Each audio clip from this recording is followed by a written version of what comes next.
Right, what we have today on Nick's gardening tips is the problem which some of you may have come across, and that is the fact that when you put out the food for your gardener's friend, the hedgehogs, the bowls, and if you're like myself, who likes to scoop a few ales occasionally and goes to bed too early, you've got to cover them so that the magpies don't eat the food, and the gardener's friend, one of my only friends, can have the food.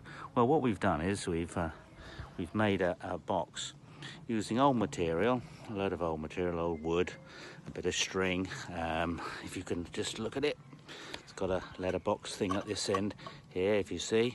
And what the idea is you put the food out.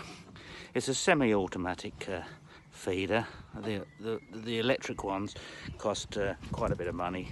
I don't know, £30, £40.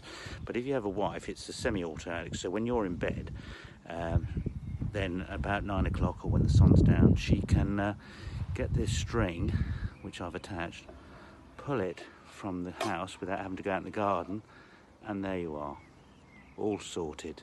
Brilliant. Okay, that's Nick's tips for today. Cheers.